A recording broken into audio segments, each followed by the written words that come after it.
हरियाणा की हर अपडेट के लिए बेल आइकन दबाएं और सब्सक्राइब करें STV हरियाणा न्यूज। नमस्कार, हरियाणा न्यूज के कार्यक्रम हल्ला बोल में आप सभी का स्वागत है और मैं हूं आपके साथ सोनिया सत्तानेता। हमारे इस कार्यक्रम में हम हर रोज मुद्दा उठाते, जनता से जुड़ा हो, जनता से राय लेते हैं। तो आज हल्ला बोल में हम मुद्दा उठा रहे हैं कोरोना के बढ़ते आंकड़ों का, क्योंकि कोरोना के आंकड़े दिन प्रतिदिन लगातार बढ़ रहे हैं।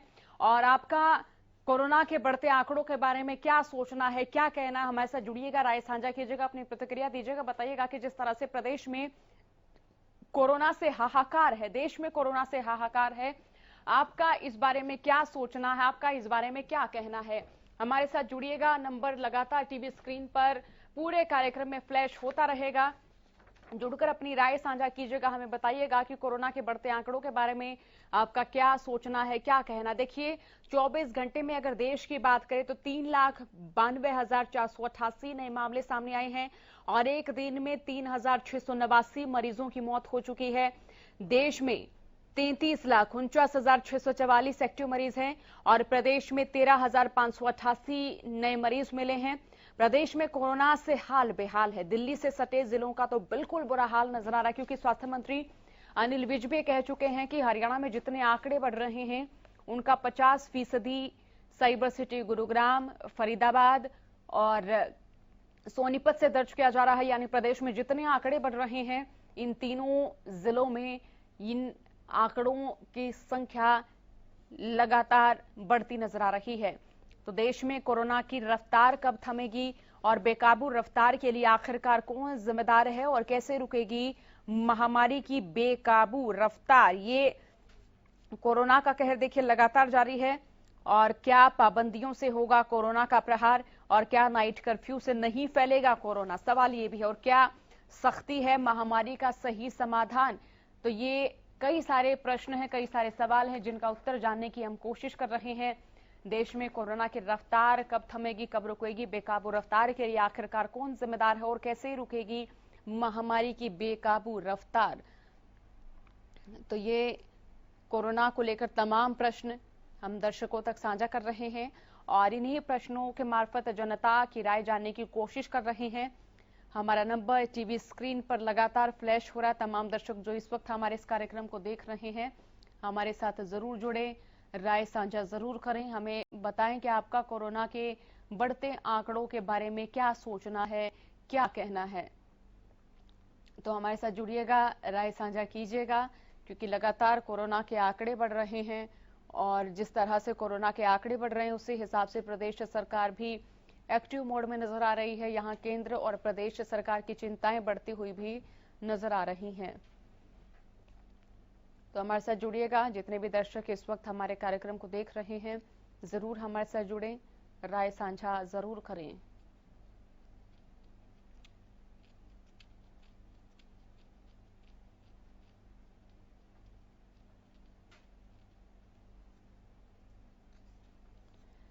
तो यहाँ कोरोना का कहर लगातार जारी है, लगातार कोरोना का कहर तमाम जिलों में बरप रहा है।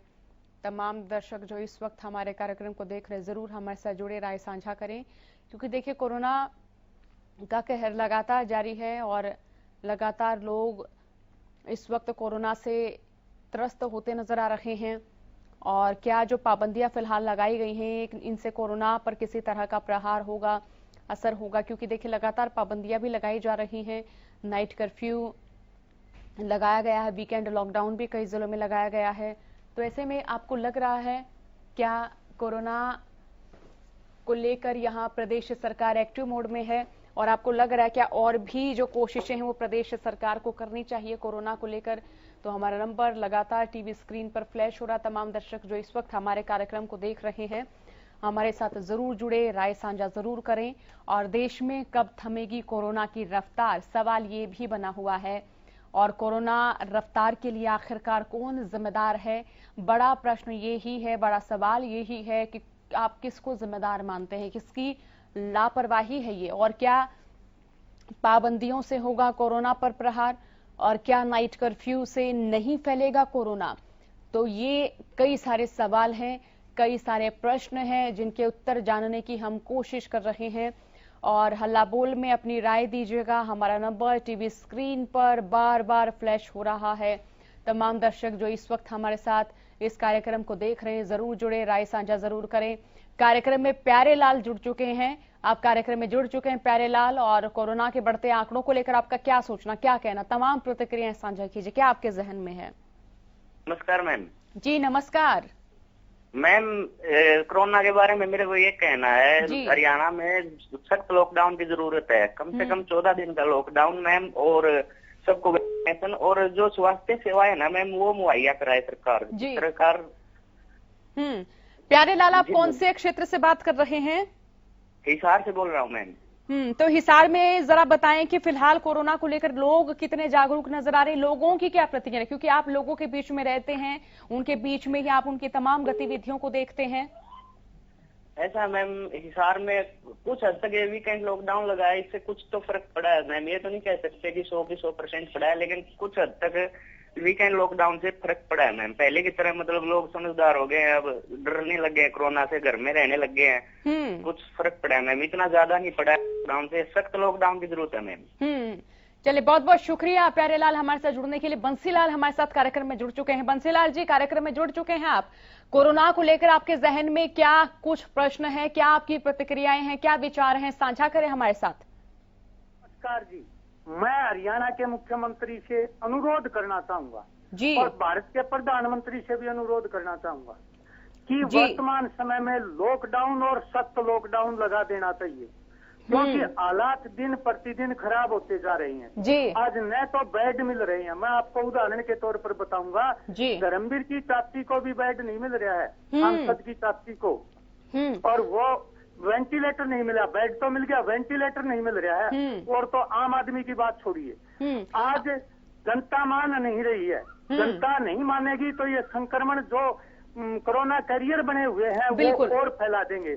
आज हमारे पास ऑक्सीजन नहीं है, बेड नहीं है, वेंटिलेटर नहीं है, आईसीयू की सुविधा नहीं है, और फिर हम कहां से तो इतने डॉक्टर लेके आएंगे, कहां से ऑक्सीजन लेके आएंगे? और जनता रोडों पर पड़ना शुरू करे, इससे पहले सरकार को सोच लेना चाहिए। और गांव की पोजीशन ऐसे है कि गांव वाले ये सोचते हैं कि यदि हम अस्पताल में गए बंद के आएंगे, और इनको मजबूरी में जाना पड़ेगा। और देखने की बात यह है कि भिवानी में कल 9 आदमी मरे हैं, जिसमें से 1 भिवानी का और 8 गांव के मरे हैं।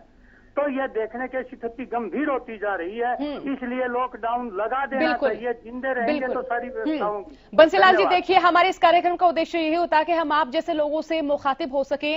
आपने जैसे जिक्र किया कि आप भिवानी से हैं, जरा बताएं कि यहाँ के देहात में क्या लोग सोच रहे हैं, देहात में क्या असर? देहात में ऐसा है जी, कोई घर ऐसा नहीं है जिसमें आदमी बीमार ना पड़े हों, और ना वो टेस्ट करा रहे हैं, और ना ही हॉस्पिटल आ रहे हैं। वो गड्ढा के चक्कर में जब सीरियस हो जाते हैं तो हॉस्पिटल में आते हैं। ऐसा क्यों? क्या उनके भीतर डर है या उनको सुविधाएं नहीं मिल रही? बंसीलाल जी, देखो जी, मेरा बेटा डॉक्टर है, और एक ही बेटा है मेरा जीटीबी में काम करता है, और मैंने स्पेशल भेजा हुआ है। मेरा दिल देखिए आप, एक बेटा है जिसकी शादी भी नहीं की है, फिर भी मैंने जीटीबी में उसको भेजा हुआ है, क्योंकि लोग बताने हैं ये देश मेरा है जी। कुछ भी होगा, यहाँ ना तो सुविधा है, ऑक्सीजन ही नहीं है। कल की बात बता देता हूँ, मैंने सीएम के पास फोन किया, हेल्थ मिनिस्टर के पास फोन किया, फिर चंडीगढ़ से मेरे को एक नंबर दिया गया, फिर मैंने भिवानी डीसी के पास फोन किया, फिर मैंने भिवानी के सीएमओ के पास फोन किया, तो उन्होंने व्हाट्सएप किया, तो उन्होंने जवाब दिया हम थक चुके हैं। ये मेरे पास व्हाट्सएप का संदेश है उनका। आज उन्होंने कहा कि हम आपकी आज हेल्प करेंगे एक छोटा गैस सिलेंडर भरने के लिए, ऑक्सीजन सिलेंडर भरने के लिए। आज हमें 3 दिन में ऑक्सीजन सिलेंडर मिला है। देखिए पोजीशन क्या होगी। जिस आदमी की इतनी पहुंच है, इतने समझदार हैं, पढ़े लिखे हैं, उनकी ये हालात है, तो आम आदमी की क्या दशा होगी ये आप अंदाज लगा सकते हैं। बिल्कुल वाजिब सवाल आपके, और बहुत बहुत शुक्रिया हमारे साथ जुड़ने के लिए। कार्यक्रम में तुलाराम हमारे साथ जुड़ चुके। तुलाराम जी, आप कार्यक्रम में जुड़ चुके हैं, आपके जहन में क्या विचार, साझा करें। हाँ नमस्कार जी। जी नमस्कार। जो इस प्यारे लाल जी ने जो बताया है वो बिल्कुल सही बताया है। साहब ने बिल्कुल बहुत एक्टिव हुआ है जी। इसमें लॉकडाउन की सख्त जरूरत है जी। आप कौन से इलाके से बात कर रहे हैं? मैं रेवाड़ी जिले में नाहट गांव है, गांव से हूँ जी। तो आपको लग रहा है लॉकडाउन लगा देना चाहिए? जरा देहात के बारे में भी बताइए। बिल्कुल लगा देना चाहिए जी। देहात में जो प्यारे लाल जी ने बताया है भाई, 10, 7, 8 दिन तो रिपोर्ट ही नहीं आती यहाँ पर जी। 24 घंटे का टाइम दे रहे हैं, इसे आधे लोगों का तो चेक ही नहीं हो रहा। आधे लोगों का तो चेक नहीं हो रहा जी। वो पॉजिटिव है नेगेटिव है, एक सप्ताह 10-10 दिन से रिपोर्ट नहीं आ रही। जो कि हमारे यहाँ CHC है। तो ऐसे लॉकडाउन लगाने में फायदा है जी। और लॉकडाउन लगाने में कोई देरी नहीं करनी चाहिए, क्योंकि गांव का आदमी डरा हुआ है। अब वो शहर में जाएगा जगह, ऐसे तो है ही, ऐसा माहौल बन रहा है। तो लॉकडाउन बहुत जरूरी है जी, सरकार को लगा देना चाहिए। तो क्या गांव के लोग लॉकडाउन लगेगा तो उन परिस्थितियों से निपटने के लिए तैयार है फिलहाल तुलाराम? हाँ जी बिल्कुल। सबसे पहले तो जान जरूरी है। अब या तहसील में इतनी जनता आती है, जो बताओ अगर किसी का काम अगर 10 दिन लेट हो जाएगा तो क्या हो जाएगा। तहसीलों में इतनी ज्यादा भीड़ होती है कि बहुत ज्यादा। चलिए बहुत बहुत शुक्रिया तुलाराम हमारे साथ जुड़ने के लिए। तो तमाम दर्शक हमारे साथ जुड़े जो इस कार्यक्रम को देख रहे हैं, राय साझा करें। अगर आप अलग अलग क्षेत्र से हमारे साथ जुड़े तो भी हमारे साथ राय साझा कीजिए, हमें बताइएगा कि इस बारे में आपका क्या सोचना है, आपका क्या कहना है। एक्टिव केस लगातार बढ़ रहे, लाखों की संख्या में आंकड़े दर्ज किए जा रहे हैं। 24 घंटे में बात करें तो 3,92,488 नए मरीज दर्ज किए गए हैं और एक दिन में 3,689 मरीजों की मौत कोरोना संक्रमण के चलते हो चुकी है। देश में 33,49,644 एक्टिव मरीज हैं। सवाल यह है कि देश में कोरोना की रफ्तार कब थमेगी, कब रुकेगी ये कोरोना की चेन? कौन तोड़ेगा इस चेन को? क्या वैक्सीनेशन इसका तोड़ है? संध्या हमारे साथ जुड़ चुके हैं, संध्या कार्यक्रम में जुड़ चुके हैं, राय साझा कीजिए। हेलो जी, आप कार्यक्रम में जुड़ चुकी हैं। कोरोना को लेकर आपके जहन में क्या कुछ विचार हैं, साझा करें। हाँ मैम, मैं यही चाहती हूँ कि बस कोरोना से लॉकडाउन लगना चाहिए। कौन से इलाके से बात कर रही हैं आप? बस मैम लॉकडाउन लगना चाहिए। आप अपने टीवी की आवाज भी कम करें, क्योंकि इससे मेरी और आपकी बात सही नहीं हो पा रही है। मैं नई बस्ती से बोल रही हूँ मैम। नीलोखेड़ी से बात कर रही हैं आप?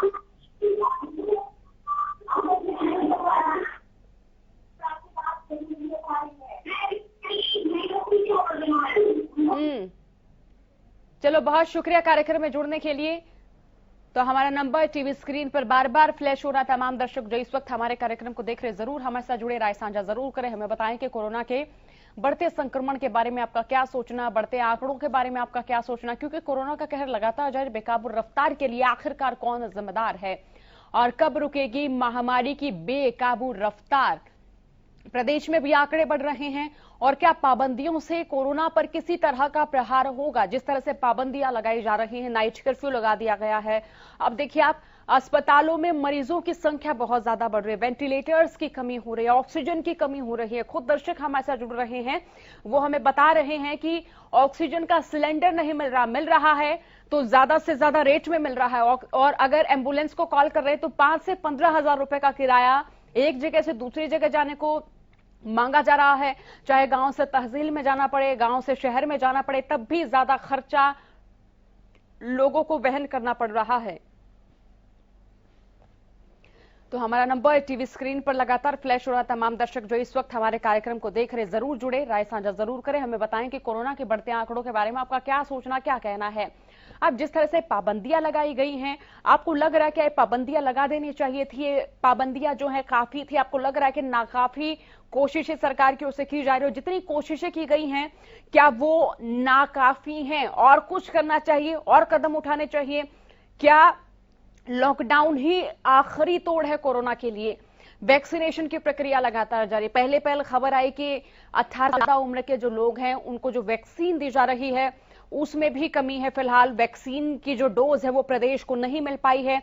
अब कई जिलों से ऐसी खबरें आई हैं जहां वैक्सीनेशन की जो कमी है उसकी भरपाई हो रही है। अब जिस तरह से आंकड़े बढ़ रहे हैं, वेंटिलेटर्स कम पड़ रहे हैं, ऑक्सीजन कम पड़ रही है, अस्पतालों में बेड्स नहीं मिल रहे हैं, चारों ओर हाहाकार है। वो शमशान घाट जो साल भर खाली नजर आते थे, आज वहां लाशों के ढेर नजर आ रहे हैं।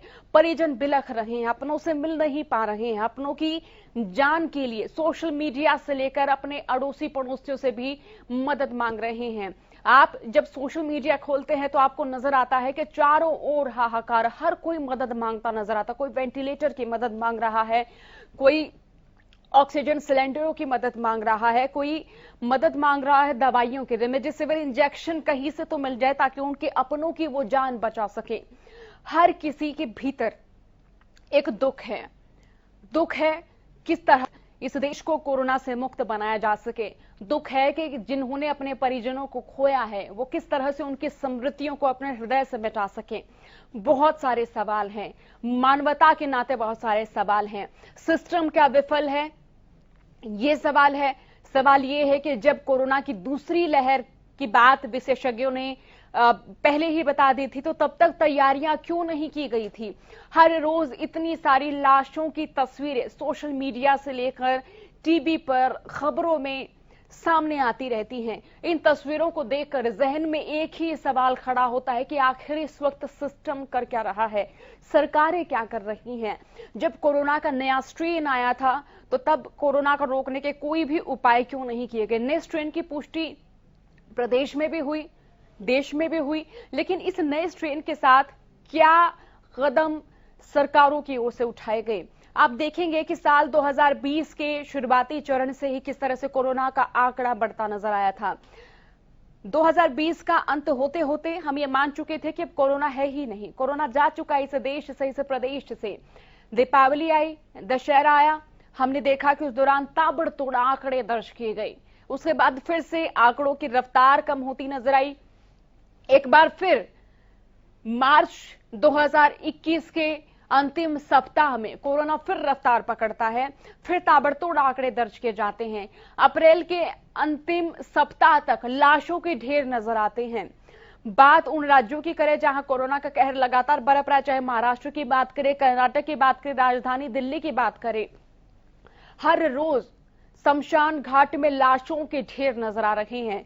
वो शमशान घाट जो कभी खाली नजर आते थे, आज वहां पर भी नंबर लगाए जा रहे हैं, कतारें हैं वहां पर लाशों की।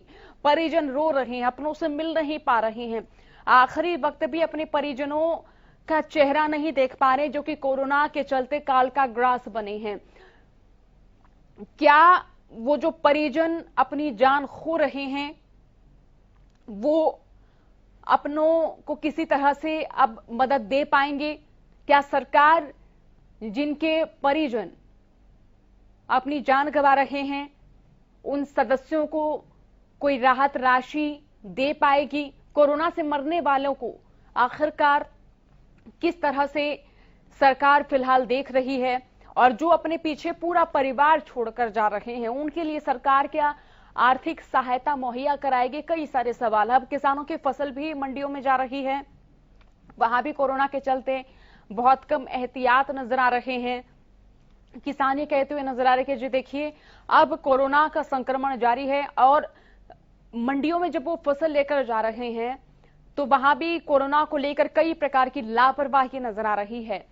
शहरों में तो ताबड़तोड़ आंकड़े बढ़ रहे हैं, शहरों में तमाम व्यवस्थाएं भी नजर आ रही हैं। इसी बीच बात अगर देहात की करें, बात अगर हम गांव की करें तो वहां भी कोरोना का संक्रमण बढ़ना शुरू हो चुका है।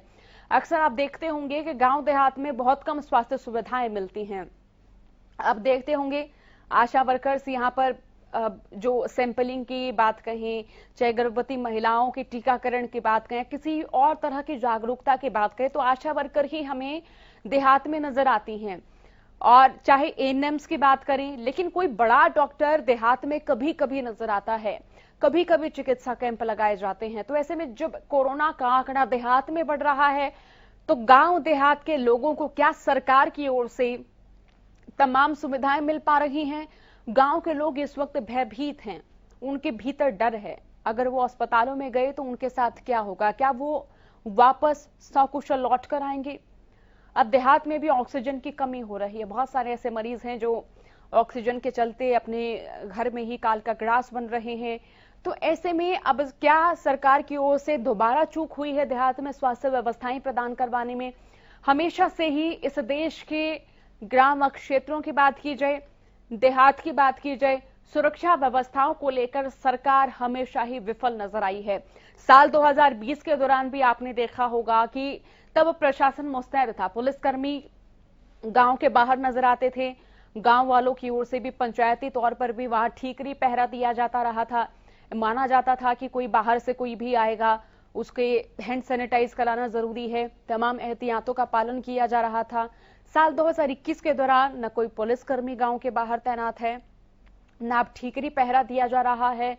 ग्राम पंचायतों की ओर से और कितनी कोशिशें की जाएंगी और क्या जो लगातार अव्यवस्थाएं फिलहाल नजर आ रही हैं उनको सुधारने में सरकार और तीव्रता करेगी? कई सारे सवाल हैं, इन सवालों का उत्तर जानने की हम इस वक्त कोशिश कर रहे हैं। जो देश के आंकड़े हैं, 24 घंटे में जो आंकड़े सामने आए हैं वो रहे 3,92,488 और एक दिन में 3,689 मरीजों की मौत हुई है और जो एक्टिव मरीज है वो रहे हैं 33,49,644, 13,588 नए मरीज मिले हैं प्रदेश में।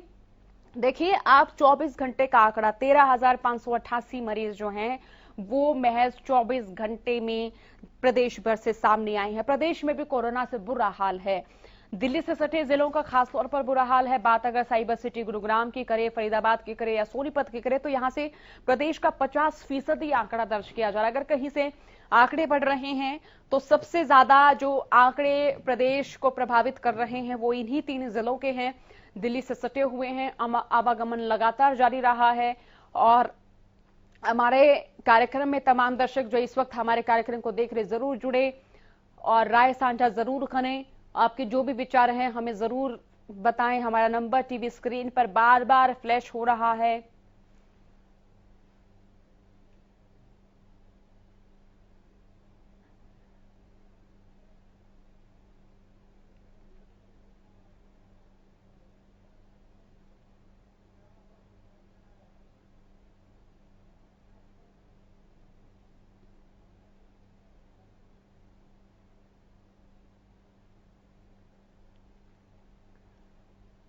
तो हमारे साथ जितने भी दर्शक इस कार्यक्रम को देख रहे हैं जरूर जुड़े, राय साझा जरूर करें, हमें बताएं कि कोरोना के बढ़ते संक्रमण के बारे में, बढ़ते आंकड़ों के बारे में उनका क्या सोचना है, उनका क्या कहना है। ताबड़तोड़ आंकड़े दर्ज किए जा रहे हैं, प्रदेश भर से आंकड़े दर्ज किए जा रहे हैं। तो ऐसे में आपको क्या लग रहा है, कोरोना को रोकने के लिए क्या दोबारा लॉकडाउन लगा देना चाहिए? क्या वीकेंड लॉकडाउन नाकाफी है? नाइट कर्फ्यू से कोरोना के क्या आंकड़े हुए हैं कम? और यहाँ आप बार बार देश के आंकड़े टीवी स्क्रीन पर देख रहे हैं। आप जब भी चाहे सोशल मीडिया खोलते हैं तो आप बहुत सारी तस्वीरें देखते हैं, वो दुखदाई तस्वीरें जिन्हें इस वक्त में देखा जा रहा है, जो कि लगातार हमारे जहन में भी कई सारे सवाल उठा रही हैं, कई सारे सवाल पैदा कर रही हैं। और हमारे साथ इस कार्यक्रम में कई क्षेत्रों से दर्शक जुड़े, राय रखी, विचार रखे। फिलहाल के लिए इतना ही, बने रहिए हरियाणा न्यूज के साथ। नमस्कार।